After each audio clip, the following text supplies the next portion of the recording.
Welcome to Drinking Bros, presented by GhostBed.com. Welcome to Drinkin' Bros Sports. We have one of our old favorites on the show. One of the goats. Maybe the GOAT of all time. The hitting goat. Pete Rose is on the show. Welcome back, Pete. Good to see you, buddy. Hey, boys. How you guys doing down there in Texas? Never been better. Just got back a little bit ago. I apologize. It was hard getting a flight home out of Louisville. We were actually at the Kentucky Derby. That's fun. That's nice of the outfit you work for to send you. Do you go to the Indianapolis 500 too? Yeah, so we own a ticketing company, drinkinbrostickets.com, and we get to go to all the big events. We try to do a live show every 2 or 3 weeks. Obviously, we got shut down due to COVID, but everything is starting to get back up and going, and the Derby was our first event, and we went all in. I bet on Baffert. I bet on Medina Spirit to win. Well, everybody else got all the publicity, but Baffert always gets the trophy. What was that? His seventh Kentucky Derby winner? Yeah. That was number 7 for him. And, just before we went on air, you and I were talking about it, of how did they let that horse go off at 12-1? Well, he must have, had the credentials that some of the other horses had, because them Kentucky bettors are pretty smart. They usually know what horses are going to, and what the prep races, which ones were important, which ones weren't. The Florida Derby, the Santa Anita Derby, the Wood Memorial, all those horses. And evidently Bob Baffert's horse, I guess it was just out in Kentucky, out in California. Didn't go back east for any of the races, did it? No, and I think he bought it. Derby. Yeah. There's so many derbies now. And usually the horses that, you got to get the points to qualify for the top 20. You all know that. And but Baffert had 2 or 3 horses better than that one that got hurt earlier in the year. He did, and this one was just a horse, I guess, to train with the others.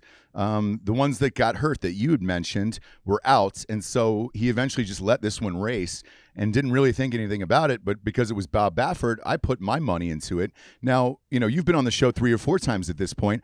I know you love horse racing. Yeah, I do, especially this time of the year, because of the Triple Crown races, and of course you like the Breeders' Cup. That's always important.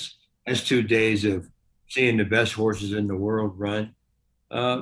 It's kind of fun. I like to watch Santa Anita. I like to watch Del Mar. I'm not a big Aqueduct fan.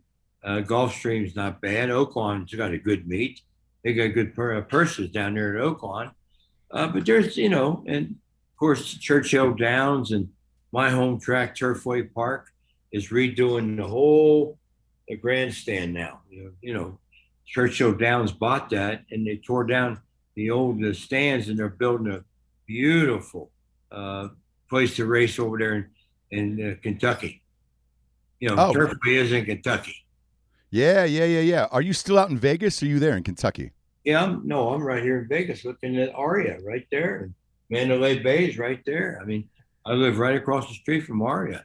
I'm on the 5th floor of the 35-foot, building called Panorama Towers. But because I work here, but I haven't been able to work here since the pandemic. I haven't worked since March 13th of last year. Yeah, because what I do is I sign autographs 5 hours a day, 18 days a month, and I don't do it at the casino. I do it at the mall, at the MGM, Art and Music Store. And we got to have customers. And by the way, this is the only city in the world where my gig works. Because last year, I know you guys probably aren't aware of this, but last year, 62 million people visited Las Vegas. And they were expecting more the past year, but then the virus hit. Man, it's incredible. Yeah, because whenever I go to Vegas, you are a staple there. Like you were saying, you sign almost every single day. I can't remember a time, and I've been going to Vegas for 20 years at this point, that you haven't been there. I forgot what it does to somebody like you during the pandemic. What's it like now? Are you back signing? Are you still? No, because we got to wait for the occupancy at the hotels to get up because they're not Ah, going to go. They're not going to pay me to go sit there and not sign autographs. They have to get their money back. I hope we get back in action by July 1st because I went out today for breakfast and traffic is bad. The airports are crowded. So it is starting to pick up here in Las Vegas. And I think people will eventually start coming back because this is a great city and it's a lot of fun. yeah, and if you're out there, you got to stop by and get an autograph from Mr. Pete Rose. Now I understand you have your own website now where you're making picks yourself, and people can actually bet on your Right winners. here. You pick, Yeah. you pick trade.com. It's a Mexican company. And what we do is we pick a couple, we don't pick 8 or 9 games a day. You can't do that. So we'll pick 2 or 3 games of baseball right now, and we might throw a basketball game. We threw 2 in the other day and got lucky and won those. And we might throw a puck line hockey team in there, and you can pay so much a month to get on our website and take advantage of the knowledge that we have as far as picking baseball. If What you do you? think we got knowledge. All right, so I hate betting baseball. Hate Why? it. It's an Why? it's an unpredictable sport. So I was going to All sports are unpredictable. ask. That's fair. That's fair. But generally, I feel okay with like the NFL and college basketball as opposed to. But what do you look for? My whole point being, what do you look for when you're picking a baseball? Okay, here's the way you handicap baseball. Okay, who's hot, who's not, who's pitching, who's not pitching. Okay, is a team good on the road, or are they better at home? Is a team better at home, or are they better on the road? Is a team won 4 in a row, and they lost 6 in a row? And who's pitching for them? It's all about pitchers. Okay, you can't figure it out. The Reds Cubs game hit 10 home runs yesterday. The Dodgers had 2 guys yesterday, 2 that knocked in 15 runs in one game. Yeah. How in the hell can 2 guys on the same team knock in 15 runs? I mean, there's so many home runs hit now. I mean, it's unbelievable. I mean, I hate to say this. I don't know how you guys feel, but baseball is not much that is it's kind of boring to watch today Well, because there's no hitting and running. There's nobody's stealing. Okay, all they do is swing for the fences. Well, I was going to ask you about that. Yeah. Yeah, because I look, I lean the same. I'm more of a traditionalist of back when you play. I want to see 9-inning games. These new double headers that are 7 innings apiece. I don't like that. I hate How that. about putting a guy on second, an extra inning game? That was exactly what I was going to say. What the hell is that all about? Nothing bothers me more than putting a guy on second during an extra inning game. I cannot stand it. And to me, it feels like we're getting further and further away from what the game used to be to what it is now. And I'm with you. Like I'm starting to lose interest, even as a fan. When you go to the stadium, I've got kids. I go to take my kid to get a foul ball. Now there's netting all above us. You can't catch a foul ball anymore. Well, I understand that. They got tired of people suing baseball when they get hit with line drives. But there again, you put a man on second in an extra inning game, and I watch 2 games every day. Okay, sometimes 3. I don't ever remember anybody butting a guy over. Right. It never happens. I'd rather be on third with less than 2 outs. Yeah. What happens? The infield comes in. Now a 200 hitter becomes a 300 hitter. A 300 hitter becomes a 400 hitter. And you got a better chance of scoring. But nobody wants to bunt a guy over. They'd rather hit a 2-run home run. How would you – I always find it fascinating. So, like, all of this, the launch angle and all that crap, all the home run or strikeout, that essentially all came about is kind of like this is the end product of Moneyball crap, right? Where it's, let's just optimize our at-bats or whatever as best we can. But the inverse of that is essentially that all started as like an insurgency, right? That all started to get an advantage in a different type of league. But now that whole league's that way. So if you were a manager, because you managed for a while, how would you want a team constructed to sort of go against the grain and take advantage of what they do? Well, one thing you got to understand about managing a baseball team, coaching a football team, basketball, hockey team, you manage based on your personnel. Okay? If you have a short ball roster, then you got to play short ball. If you have a long ball roster, then you got to play long ball. Don't do something that you can't do because you're not going to win. And most of these guys today, most of these rosters are based on dropping that back shoulder and lifting the ball and hitting the ball out of the ballpark. Now, Hank Aaron hit 755 home runs. Okay. And to my knowledge, he never hit a tape measure home run. He just hit home runs. Yeah. And they make a big deal out of, oh, he hit it 470 feet. He hit it 464 feet. I don't give a damn. If the fence is 330, you got to hit it 331. Okay? Don't make a big deal out of that. He hit it 470. Now, if you get an extra run because you hit it over 450, then I'll worry about hitting it 450 feet. But, I mean, name me a rule that baseball has changed in the last 8 to 10 years that's helped the game. You can't take guys out of second. You can't take guys out at home. You can't pitch inside. Okay. The one thing they ought to concentrate on is what everybody complains to me about is how you speed up the game. Every pitch, you guys watch it. Guy steps out and readjusts his glove. I saw a guy the other night. He got in the box and he stepped out and readjusted his glove, and the guy didn't even throw him a pitch. Okay, I'll tell you one way you can speed up the games. It will cause some arguments, I know. Okay, because till this day, you know, when I played, let me explain real quick. When I played, 4 umpires walk out behind home plate, start the game. One of them's got a mask in his hand. Okay, so he's the guy behind home. Now, right away, when I saw him, I knew, was he a pitcher's umpire, a hitter's umpire, a low ball umpire, a high ball umpire, okay, a good umpire, or a bad umpire. And I just wanted him to be consistent that night. But when I watch these games today, I have no idea what the strike zone is. I see more balls right down the middle of the plate, and they're called ball because they're low. If these umpires will start, the rule says the strike zone's from the knees to the armpits. Mm-hmm. That's what we know the rule says. If these umpires call, because the guys all tuck their pants into their shoes, right? Okay, start calling strikes down there and watch how fast they pull their pants up. Because if umpires start calling more strikes, you're going to speed up the game. Okay, and there's so many pitching changes today, guys. It takes time to switch pitchers, whether you're bringing them in from the bullpen. You know, like hell, most teams will use 5, 6, 7 pitchers every night. And if you watch TV, which I know you guys do, fans in the stands, what are they usually doing? They're doing one of 2 things. Okay, what are they doing? They're on their phone. Or eating. Yeah.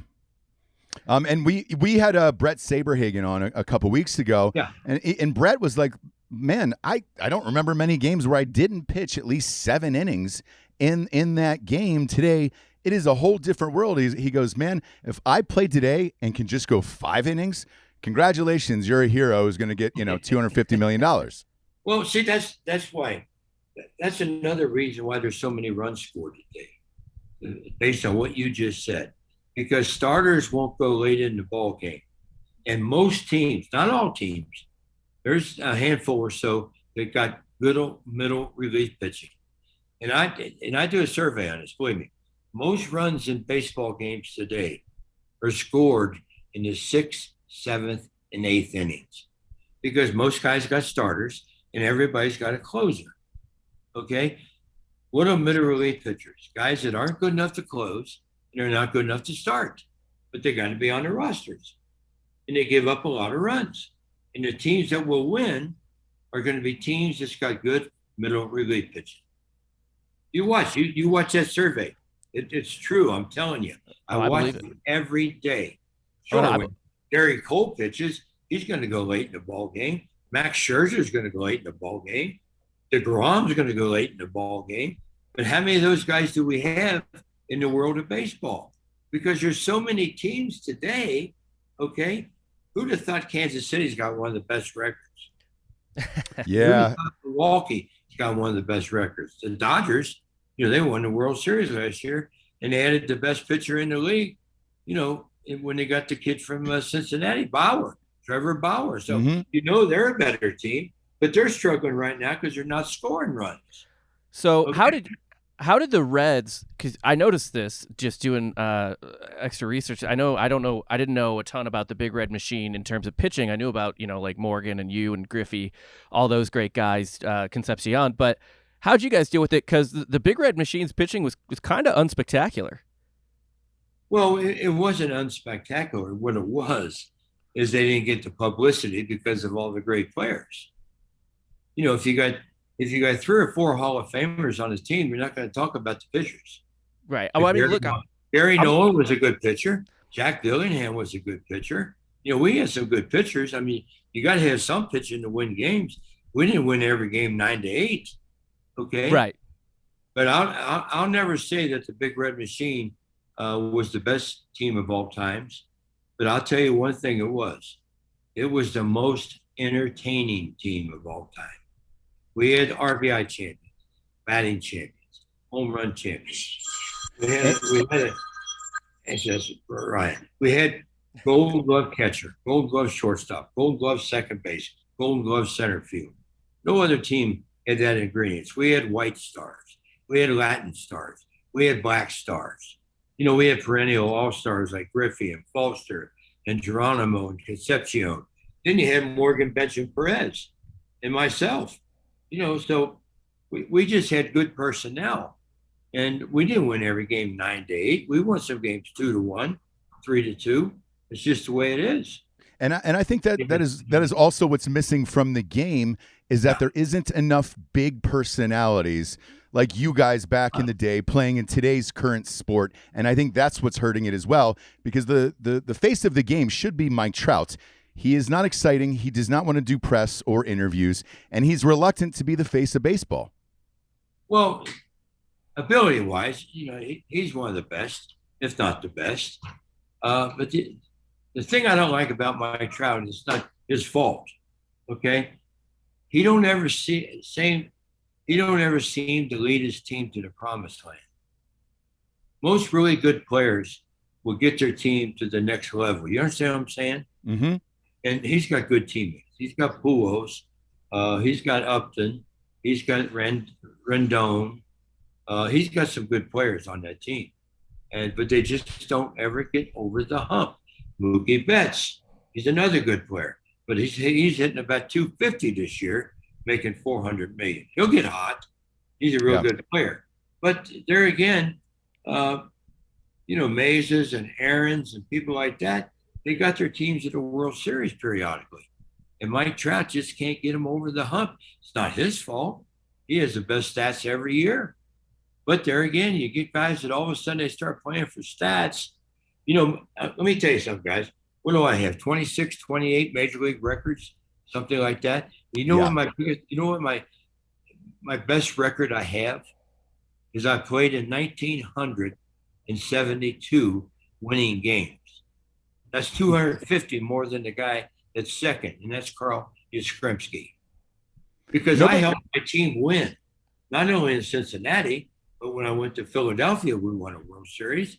Then I had good teammates when I played 4 or 5 months in Montreal. Had Carter, had Dawson, had Raines. That's 3 Hall of Famers right there. But that's a stat that nobody ever brings up, by the way. That's a great one. Why does nobody ever bring up that stat right there? What, the winning? Yeah. Because that's the only reason you play. You don't play for any other reason than to win. Yep. I tell kids this every day. I'm going Wednesday to the University of Oregon to talk to the baseball team. And that's all I talk about is winning. And I tell them, the hardest thing is not making the big leagues. The hardest thing is staying in the big leagues. I was able to make it, and I stayed for 24 years. A lot of guys make the big leagues, and 1 or 2 years later, they're out of baseball or they're back in the minor leagues. You got to work your ass off once you get to the top. That's just common sense. And if you can be around a bunch of guys, I played with 11 let me give you guys a stat. This is interesting, okay? I'm going to give you guys that I played with teammates of mine. These are my teammates. Mhm. Bench, Schmidt, Larkin, Morgan, Perez, Frank Robinson, Tim Raines, Andre Dawson, left-hand pitcher Steve Carlton, right-hand pitcher Tom Seaver. Every position, my teammates were Hall of Famers. Now, what other player can say that? Think about that. I got to play with a Hall of Famer at every freaking position. That's why I won so many games. Yeah, and in your opinion, who is the best? Like just God-given natural talent where you're like, that is the best I've ever played with, given that you've played with all of those Hall of Famers. Well, I'm pretty lucky, guys. Let me tell you something. I can't, and I'm not going to give you a name because they're all friends of mine, okay?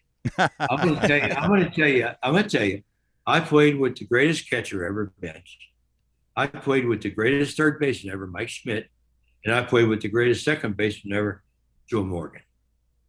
And I played with Frank Robinson, who was a top 5 player of all time. Now, if you ask me who's the greatest player of all time, I'm going to tell you, Babe Ruth. And I'll tell you why. Because Babe Ruth did something that Michael Jordan couldn't do, Wayne Gretzky couldn't do, Tom Brady couldn't do, but he did it by going to this town or that town for 3 games. They sold out every game and enabled those teams to grow. He saved the sport after the 1919 Black Sox scandal. I don't know if Michael Jordan could save basketball. I don't know if Wayne Gretzky could say they're goats in their sport. You agree with that? Oh, yeah. Goat in his sport. I don't know if he could save football, but I do know Babe Ruth saved the game of baseball. And that's why, as far as I'm concerned, he'll be number 1 for 8. He don't have the greatest stats. Okay. He still has home run records. He still has World Series records. Babe Ruth still has World Series pitching records. Yeah, it's true. And you're right. Like looking back on it, people who saved the game, Ruth saved baseball. During the 80s, I felt, Magic and Larry Bird saved basketball. And then even after the strike in 94, 95, I felt like it took McGuire and Sosa to resave baseball again. What can baseball do to save itself from what appears to be the inevitable? I mean, we've been playing this game. We've been playing this game of baseball since 1869. Red Stockings. First night game, 1935, Crosby Field, Cincinnati. The game has survived pretty well since 1969. Quit changing the rules of baseball. And they changed a different rule. I don't know who the hell is on that rules committee, but he just keeps changing rule after rule. And the guys who changed the rules never played a game of baseball in their life. They all went to Yale. They all went to Harvard.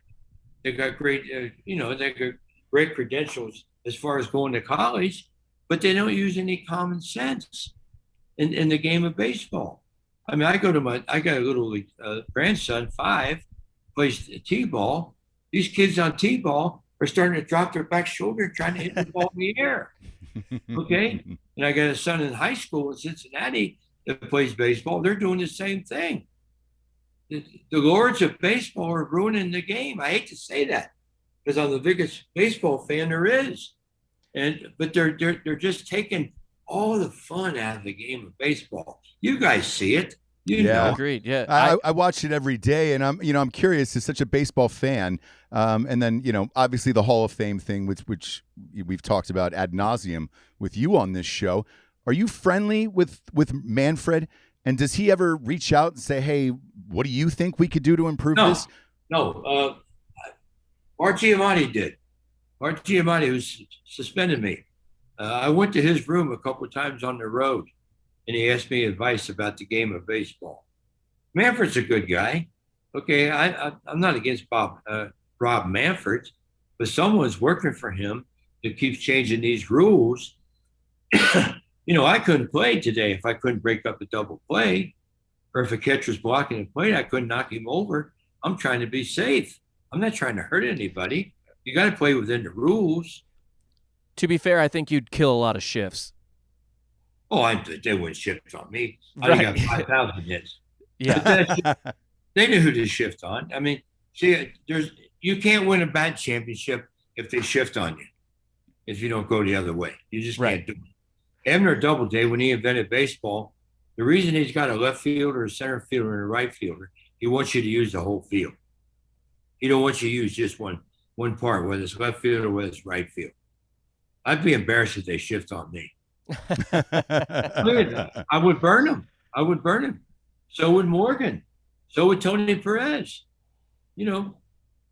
Why don't Frank Robinson? Yeah, I've got a question. Why don't these guys ever drop down and bunt? We used to shift. Believe it or not, now you guys know this. We used to shift on McCovey. We used to shift on Stargell. Yep. Now, how much? How much of that was positioning versus full on like shifting?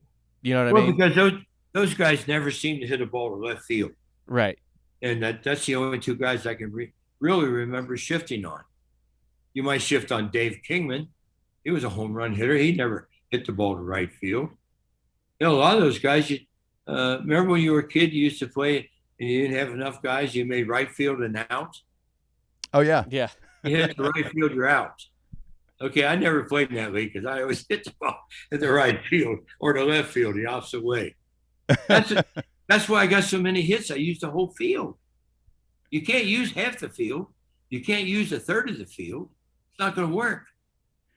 So now that you're working with, you pick trade here, how do you bet baseball with all of the rule changes? Does that influence your picks on your website every day? Well, first of all, I'm glad you said that because I'm not betting on baseball. I'm picking baseball. Correct. And there's a difference. I'm picking baseball for you. If you pay the fee per month, you get my picks. Okay, that's the way it works. And we're doing pretty good with it. And there's a lot of guys in this town here that are what we call, I guess you would call me a handicapper. Mm-hmm. A handicapper. I'm picking games every day. Not a lot of games. I look over there. I have nothing else to do but watch TV. There's nothing else going on outside. And I'm waiting for 4 o'clock to come around for the games to start. I like the Yankees tonight. Okay. I like the Dodgers tonight. You're going to like the best teams most of the time. But there again, who'd have thought Kansas City was going to have the record they got when the season started? You know, they'll come back to earth. They'll come back to earth. Do you like seeing it? Huh? I said, do you like seeing a team like Kansas City win though? Because they don't necessarily play the long ball, the drop shoulder. Like they're a bit more ball and play, pressure on the defense. Well, that's another thing that Joe Girardi does at Philadelphia. He hits and runs. He bunts them over occasionally. He's an old school manager. But there again, if you don't have the personnel to do what you want them to do, you don't do it because you're going to fail. Because let me tell you something about athletes, especially baseball players. If you put most baseball players in a situation where they'll fail, they'll fail. You got to put them in positive situations. Some guys don't want the ball with bases go to 1 out, bring him in the game, you need a strikeout. A lot of guys don't like that situation. Bob Gibson would like it. A lot of guys don't want to have the bat in their hand with a man on second, 2 outs in the bottom of the 9th. You need a hit to tie the game, hit to win the game. A lot of guys don't want that situation. Your great players want that. Your Hall of Fame players, they want that situation. It's the old cliche, if you can't stand the heat, stay out of the kitchen. There's a lot of players today that can't stand the heat. Sure, they're great when it's 10-1. You're swinging from your ass.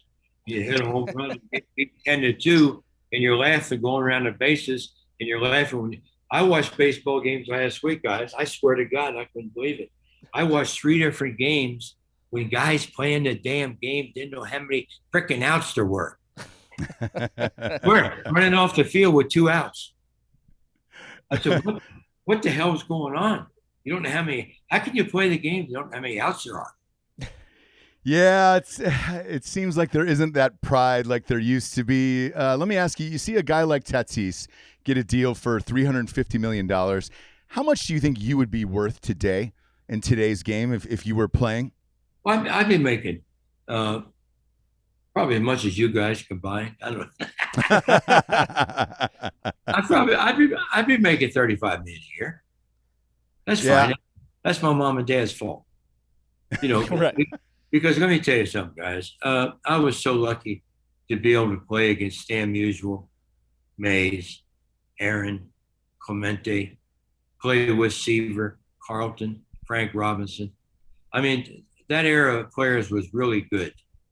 The first Hall of Famer I played with or played against was Stan Musial. That was his last year, my first year. And when his last hit, we were playing in St. Louis. He got a hit to my left. Right fielder picked the ball up, threw it into me. I took it over, and it was Stan's last hit, and I handed him the ball at Old Bush Stadium. You know, when I broke his record, 36-31, I was in a Philly uniform. He came out to first base in Philadelphia to congratulate me. That was the first guy that I played against went to Hall of Fame, Stan Musial. 5 years later, retired. But there were so many good players. You know, I played with Willie Mays. I played with Hank Aaron in All-Star games, with McCovey. You know, I played against Yastrzemski, K-Line. I mean, so many Harmon Killebrew, so many good players that played in the 60s, 70s, and 80s. And I told you the teammates I had. Yeah. I mean, what other player can have teammates like that? You know, we didn't win every year, but we won 1,972 times. And that don't include all-star games. I played in 17 all-star games. How many games do you think we won in the National League out of the 17? I know you won the one against Fosse. Yeah. That was in Cincinnati. The only game we lost was 71 in Detroit when Reggie hit the ball off Doc Ellis. 16 out of 17. Why? I'll tell you why. Because when we played in all-star games, me, Mays, Aaron, Clemente, all those guys, we were playing for league pride. You didn't go from American League, National League, American League, National League, National League, American League. You stayed in the same league most of your career. You understand what I'm saying? Mhm. Now we had no interleague play. Yeah. Our interleague play was all-star games and spring training games. That is one of the things I think a lot of people are just way too young to even understand now. I grew up in St. Louis, and my parents grew up watching Stan Musial, and they have the same feeling you have, which is National League versus American. I remember as a kid, I'd be like, "Dad, who you rooting for?" And he'd be like, "The in the World Series, the National League team every time, every time. You never rooted for the American League team." That was the deal when we played the All-Star games. The American League had good teams that could really compete in the World Series. They probably won more World Series than we did that 17-year period. But as far as the All-Star games, I'll tell you why we had better teams in the National League. The top teams in the American League were good, but the expansion teams weren't as good as ours. And the reason our league was better, I believe, we had more African-American players. Why? Because we had 7 AstroTurfs. You need speed on AstroTurfs. And don't ask me why, but African-American players give you speed. They give you speed in the outfield. You got to have speed in the air with that AstroTurf. And we catered to more young players that were African-Americans than the American League did. They've caught up since. So in the 60s and 70s, we were it. That's why we were so good. Yeah, and I think it's no big secret that us white men are slow. You did us a service by showing off your speed. It was just like, yeah, you were our dude. No, it's hustle for him. It's hustle. That's it. And I'll tell you something else. I bet neither one of you guys can jump either. None. No. I can't jump at all. No. I'm terrible. When they're a movie, white man can't jump. Oh yeah. You think that guy was lying? I don't know why everybody's afraid to admit that. We won't get in trouble about talking like this because it was truth. It's still true. It's still true now. So yeah. African Americans are hungry. They're hungrier than we are. Don't you agree with that? That's why they dominate so many sports. They're hungry. Yeah. Hungry. The way to make a good living. And white kids are lazy. They're coming from Portland, and they feel more entitled. I get it. I could go on about this forever. I'll tell you another guy that makes out with the athletes today. The people who sell all the jewelry. Some of these baseball players got $300,000 worth of jive around their neck. I don't know how they run the bases. Hey, love- and they come into the locker room beforehand. We had an athlete on before from the NFL, and he says, "Look, opening week, there was a suit guy that comes in with racks of suits, and you buy suits. There's another guy comes in with jewelry. You're buying jewelry from them, and it becomes a competition amongst the team to see who's outspending who." The jewelry guys and the suit guys know it, but the players, it's an ego thing, and then they're dropping a bunch of money and they got these new contracts. There's nothing you can do about that. Look, I'd love to close out with the Hall of Fame debate just real quick because, every time we have you on the show and in Drinkin' Bros Sports all the time, I would say every single day there is still a post somewhere on our social media that says, why isn't Pete Rose in the Hall of Fame? Have you given up on that dream, or is that kind of it? First of all, let me explain something. I'm not going to get on your show or any other show and complain about not being in the Hall of Fame because I'm the one that screwed up. I screwed that up. Okay. As far as worrying, listen, I turned 80 years old last week. Okay. So I'm not going to go to bed tonight and pray that I go to the Hall of Fame. I'm going to pray that I get up tomorrow morning. That's what I'm going to pray. But I'm in the Hall of Fame in Cincinnati. I got my number retired in Cincinnati. I got a statue, a big ass statue, right at the ballpark. And I'm from Cincinnati. I was born 3 miles from where the Reds play at Great American Ballpark. So my life is complete. Now, if I'm ever given the honor of going to Cooperstown, I'll be the happiest guy in the world because all my teammates are there. But I can't live the rest of my life. You can't either worrying about something that's probably never going to happen. It will probably happen once I die, which is really sad because when you make the Hall of Fame, it's really for two people. It's for your family, it's for your fans. Mm-hmm. That's who Hall of Fame is for. Okay, your fans love it because they love you, and the fans love you because of the way you played. Okay. And I got a lot of fans out there because I'm still relevant. I mean, I'm on your show today. I'm doing a show after I'm done with your show. So, and I don't mean if I'm ever bad mouthing the game of baseball, because I don't want to do that. Because when I said the game was boring to watch, you know what I meant because you're going through the same thing I'm going through. Was baseball boring to watch when I played? No, not at all. Not at all. Yeah. And look, in my opinion, it was the best era ever. You got to play in that and live it. Whereas this new generation, they don't really get to experience or get to have that magic, that feeling of magic when you go to the ballpark to see guys like you play. I think that is missing from the game today. And I talked to a kid the other day who was 7 or 8 years old. It was the first time ever. He didn't know who Babe Ruth was. Yeah. I said, well, first of all, he must not like candy bars because they got Babe Ruth candy bar. How can you not know who Babe Ruth is? Yeah. It's absolutely crazy. To me, that's like saying you don't know who God is. Because in baseball, Babe Ruth was God. Yeah. Some of them might not know. Some of them might not know. And, with you, even though you just turned 80 and happy belated birthday, your mind is so sharp and your baseball mind is so sharp that I think that's why people enjoy your picks and going on your website and listening to your insight.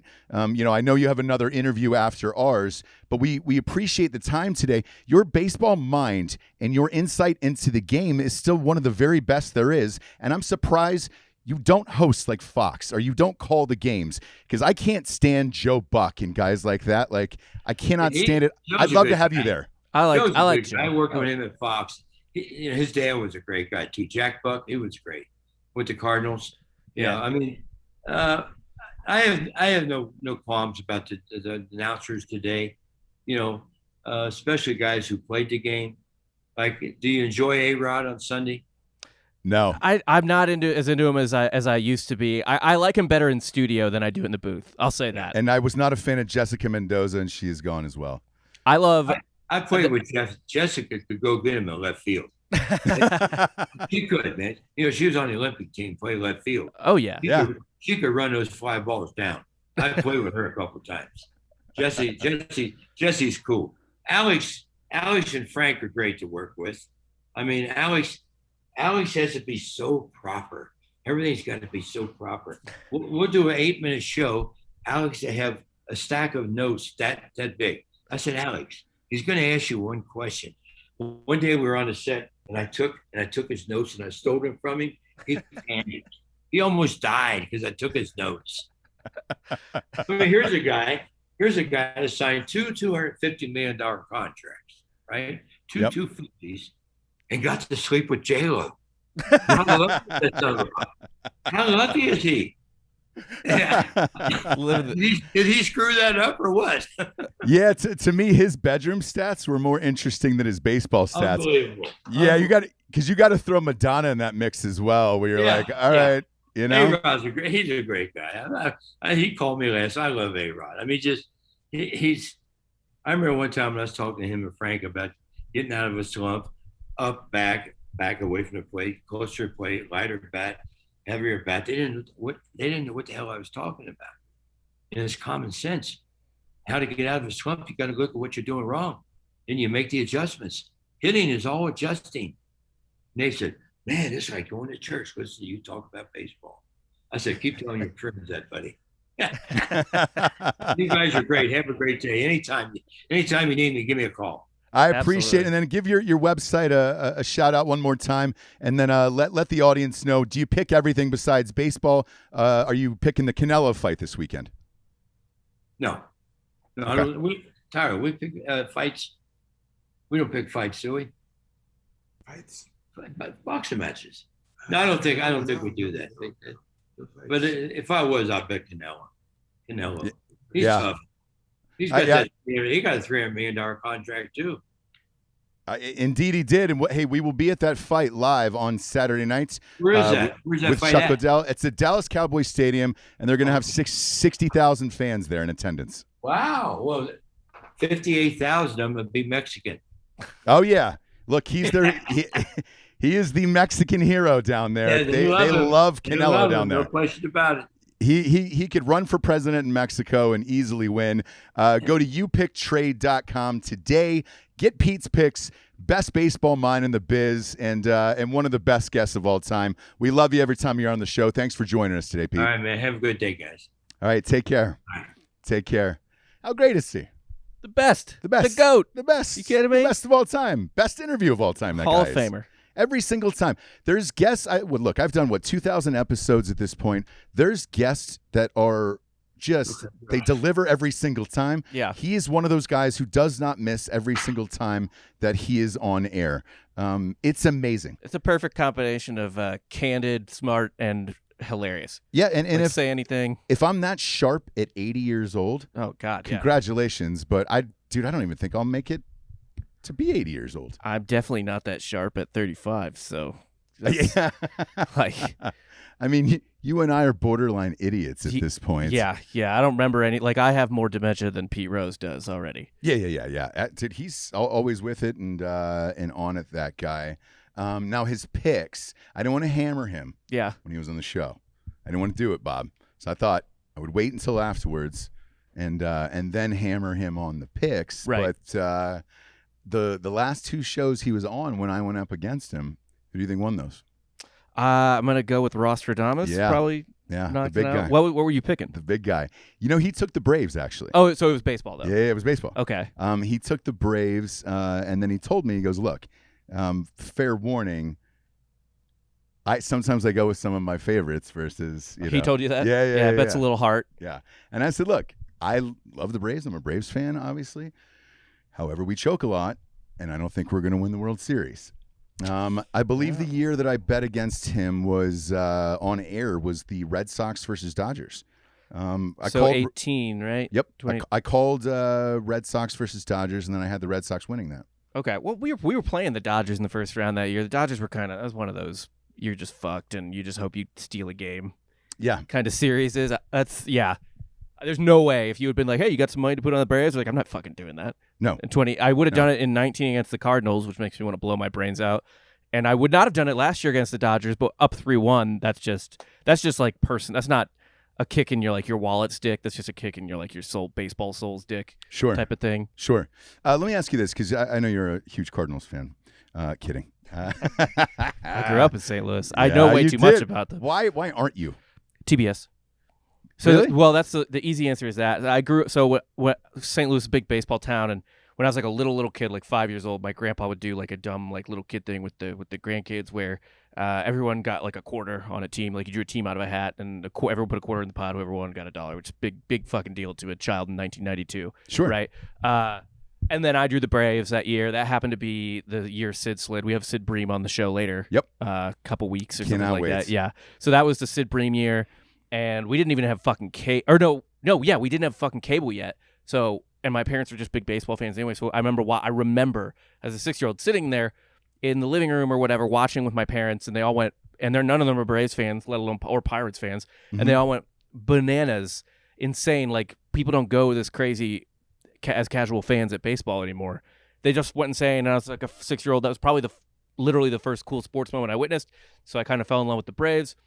But that wouldn't have stuck around if I didn't. We got cable the next year, like over the winter or whatever, and there they were on TBS. And then I watched them and was like, "Oh my god, it's the team I love!" But then what kept me with them beyond that was just like, I actually like watching pitching better than hitting, Okay.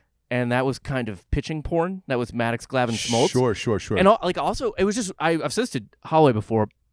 We're like, I don't get why people don't like watching pitching more, especially if you like the pitcher, because you get to watch the pitcher for like 9 innings. If you love a hitter, like I love Ronald Acuna Jr., I only get to watch him play 3-4 times a game. Right.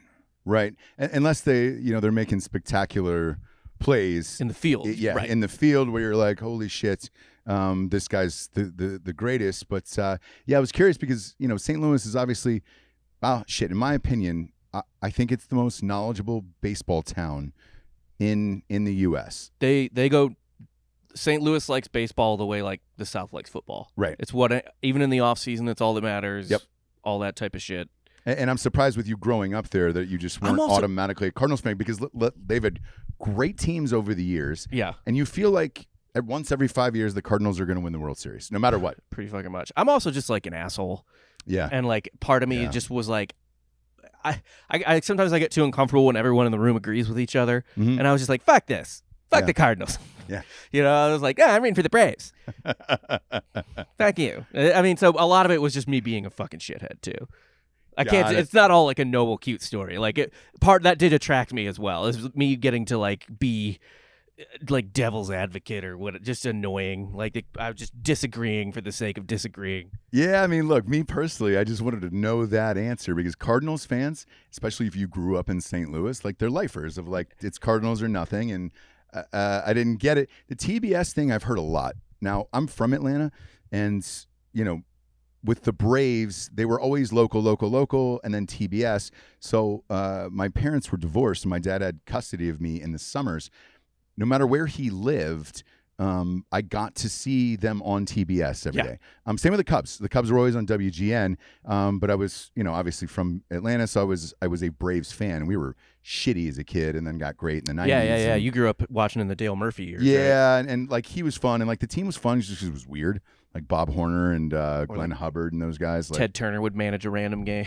Yeah, and he did. Yeah. And he put the logo of TBS. So back then it was called Superstation, like Superstation 17. Yeah. So he put Superstation 17 on the back of the jersey, and then MLB came down real hard on that and said, you're never doing that again. But I hear that time and time again of the reason I'm a Braves fan is because of TBS and because they were always on every single day. They stopped doing that now once Ted gave up the team. Right. But it's interesting. That is actually why, random history fact, listen to Softcore History, the Cardinals were the Braves before the Braves in terms of the TBS type of situation. Mm-hmm. This is like the 40s, 50s, 30s type of situation. Oh, really? They had their radio station still exists today. It's called KMOX 1120 in St. Louis. Okay. It was like the most powerful station essentially in the Midwest. And on clear nights, and by the time it was like more like the 40s, 50s, 60s, on clear nights it goes all the way like down to Texas and all the way into like eastern Colorado and up in Nebraska and shit like that. So people became Cardinals fans because it was the only game on the radio. Ah, gotcha. That makes a lot of sense. Because I couldn't figure it out. I was like, huh? Why the Cardinals? Like I felt like everybody's dad was a Cardinals Yep. fan, Yeah. or okay. It was just a weird quirk of the station. It was just a really fucking powerful, and that just means it's in terms of wattage. It's all based on watts. Yeah, just in terms of wattage, Yeah. it was a really fucking powerful station. So my father was a disc jockey, a radio DJ. Yeah. And early on, he started off in Peoria, Illinois. Because what you do is you work your way up through the markets. Right. And the reason why there is markets, and then some markets are bigger than others, is because of the wattage, well, it used to be, the wattage of how far you could get out your station, how Right. many people could listen to it. Well, your dream is to get into, a top 25 market. He was in Nashville for a while, which was the highest. He made it in that. And, and Nashville was a pretty decent city. But the crazy thing is there was one year he moved to Chattanooga, Tennessee, and I was in Atlanta, and that's about a 2.5 hour drive from Atlanta to Right. Chattanooga. But the wattage of the station he was working at in Chattanooga was so massive, I could hear it. In Atlanta? In Atlanta. Yeah. So as a kid, I would get up and turn it on in the morning, and I could hear my dad on the radio in Chattanooga. Yeah. But it was simply because of the wattage and how big it was. Today, we've got the internet and streaming and all that other shit. Yeah. I think back to Mark Cuban on this one, who, fuck, man, that's what he made his money on, was that radio.com. Right. Simply because he wanted to listen to Indiana Hoosiers games, figured it out, and then slowly started expanding. And everybody else was like, hey, can we hear Buckeye games? Can we hear, Kansas City games? Or like whatever it was. And then boom, he blew up and then bought his own basketball team. And kind of just retired, really. I feel like he still works a lot, but it's all like none of it's high pressure. Yeah, Like a little bit. And it's fun shit. I mean, look, Right. I He only watch has him, fun jobs. yes, but I watch him on Shark Tank, and sometimes he'll get aggressive with him, and I'm like, "What the fuck do you care so much? You own the Dallas Mavericks. You're fine." You don't think that's a producer be like, "Hey, Mark, be kind of hardcore on this next one"? I don't know. Sometimes no. Like sometimes I look at it and I'm like, I think he's genuinely pissed off right now. There was one with a patent. This guy had a patent on holes inside the inside of your jackets. Yeah. Where you put cables for listening to headphones and Right. shit like that. I mean, now there's AirPods, so you can kind of Already avoid defunct, that. yeah. But I guess in these jackets back in the day, you would get a patent for each and every single one of these things.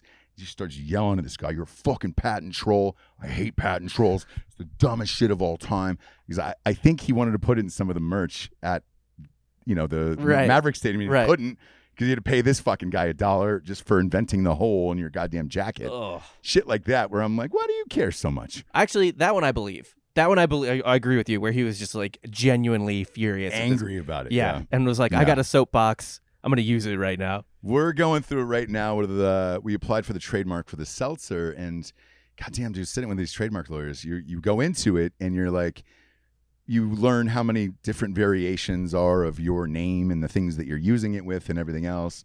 And I was like, who cares? Just nobody owns it there. And this one in the seltzer space, just let us have that. I don't give a fuck about the rest of it. But everybody else cares. Of like, no, you've got to do this, this, and this. And I'm like, oh my God, if that was my life, I'd fucking end. I'd end it right here, live on air. I would end my life. Sounds like here. a fucking nightmare. Yeah, That's right why on air. a lot of times people are like, your parents are lawyers. Why didn't you ever want to be a lawyer? And I'm like, because it's not cool like on TV. No interest. Yeah. It's not at all. it's the worst job ever. To be honest with you, unless you're helping somebody out. I where mean, there's you're lots helping of people lawyers get out of who jail help or- people and stuff like that. Yeah, but even then, even in criminal law, like most of it's just like a fucking snooze. Like I guess your paperwork is about like a murder instead of like a patent law. Yeah. But it's still just a lot of fucking paperwork and reading. Oh and yeah, shit yeah, like yeah, that. yeah. Right now with the baseball, let's quick recap on this week here before we get out of here. Who is looking strong at this point in the season, in your opinion, and who's looking weak? So the thing that's kind of wild right now is everything is upside down. Are the Mariners still in first? I'll have to double check that. Because But we are going to that game Friday night in Texas, and the tickets were like kind of relatively hard. They were like, oh, we're upcharging you guys for this suite. To be fair, this is Globe Life's first year open. Oh, gotcha. The stadium itself. Yeah. So that probably has something to do with it. They have some cool shit down there from what I've seen in like Instagram stories and stuff like that. People like a lot of just like cool. Everybody stuff said the stadium is beautiful, so this will be our first time in it. And again, we have tickets on Drinkin' Bros. Tickets.com. So go there and get tickets. We will be at that game on Friday nights. But it looks awesome. But some of the people we're going with are fans of the Mariners, and they're amped about the Mariners this year. Adam Ray. Yeah. So the Mariners are a game out right now. Everything's kind of on its head. Like the Yankees are. The thing is, people are like, oh, the Yankees like are looking pretty shitty right now. They're 2.5 games out of first place. Yeah, they're fine. Right, they're fine. The Red Sox are in first. The Blue Jays are in second. The Blue Jays in second is kind of expected. The Red Sox in first, totally unexpected. The Royals being in first. Unexpected. I know Sure. Pete was talking about that. The White Sox were picked to win that division. They're 1.5 games out. Right. And it's fucking May. Right. The Athletics are in first. They had like a nice win streak. But the A's, they always do this type of shit. But here's the thing.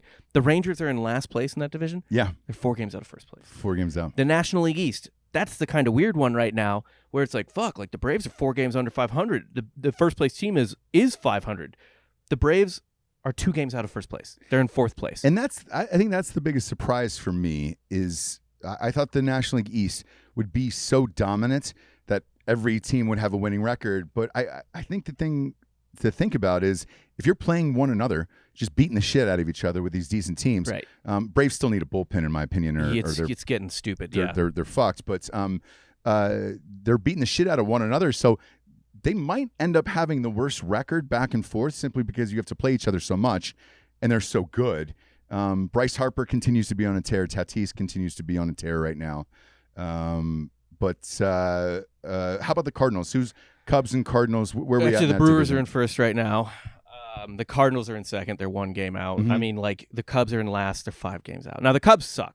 The Cubs are bad, and Sure. all the Cubs fans right now are like, for the love of God, start the rebuild because they can get some serious prospect hauls, and they're going to wait. They're not going to do it right now. They're going to wait till teams really fucking need it. But Chris Bryant is on fire. Right. And what I'm really happy to see, and I hope the Braves are goddamn paying attention to this, is Kimbrel's back, baby. Is he really? He's fucking back. Okay. So the reason Kimbrel, people were talking about this, like Kimbrel's last 2.5 years, Uh-huh. they've been kind of fucked up because he was injured and they didn't diagnose it right or something like that. And then there's a pandemic year. Yep. He hasn't been able to be in a normal season to off season to season to off season groove in like 3.5 years. Sure. So he finally got to do that again for the first time in a while where everything's normal. There's no injury situation, and he's just back. Sure. Look, I don't know what the Braves are going to do. I'm stuck on this one. There was rumors of trading for Rizzo as well. I don't. Well, I don't know where you put him. I'd take Bryant over Rizzo. You put Bryant in the outfield if you needed to. Yeah, and then Kimbrel, God, he's so fucking hit and miss. Like I'd just be worried that he shows up on the Braves and misses, and then you're like, well, all right, there we go. Yeah. So we'll see. We'll see what happens with the Braves bullpen, but that team, Just man, anything. it's just it's just off by a hair. We're 2 games out. Freddie hasn't been hitting. No. Ozuna hasn't been hitting. It's basically just been Acuna's on fire. Riley of late has been really good. Austin Riley at third base. He's got like a 400 on base percentage right now. He's hitting in the 300s. So that's nice to see. Chipper's that's the guy that they basically hired Chipper to handle. Yeah, because that kid was getting real close to be like, all right, we're gonna trade you and move on with it. And he was mentioned in the Rizzo trade. Yeah, for a while. Mean, he's a big prospect, but he's just kind of like a big dumb guy with a long swing. I mean, not dumb, but like he just looks like a big dumb guy with a long swing who, when he barrels the ball, will hit it 400 feet. Mm-hmm. But gotta get him to barrel it. Gotta get him to barrel it. Yeah, right. Is he gonna barrel it? That's the thing. Yeah, I don't know. We'll find out. Either way, stay tuned. Throughout the week for the rest of our shows here on Drinkin' Bros Sports. Subscribe to Drinkin' Bros Sports on iTunes and Spotify. It is a separate feed. It is no longer part of the Drinkin' Bros podcast feed. We've got crazy celebrity interviews on there all the time, like Pete Rose today, which it's always a dream when Pete comes on. It's always the guy. Oh, he's the guy will just give you gold every single time. Forthright interview we've had. I mean, between him and Michael Irvin the other day. Yeah. It's just these athletes. I aspire to be retired athlete levels of not tactless. That's not the right word, but just like Not no giving a filter. fuck. Yeah, no filter. Yeah, and clearly these guys don't give a fuck, which is great. I know. We missed that in sports. They really today. should have a like a alternate feed. You know how they have they have an English feed, a Spanish feed. Yeah. They need just like a don't give a fuck feed for announcing games. You know what I mean? Well, I know Pete's picking games on the website and all, but imagine if you put Pete picture in picture with just one baseball game every single day. He says he watches 2 games a day. Yeah. I'd pay for that. Imagine Easily. just Pete Rose Easily. talking about what's going on throughout a baseball game for fucking 3.5 hours. I'm in. I'd pay whatever dollar amount it is. 100%. Best in the biz. For Hot Bob, Ross Patterson, shit. We're the Drinker of Sports here. We're the sports show, god damn it. Getting sporty. Good night, everyone.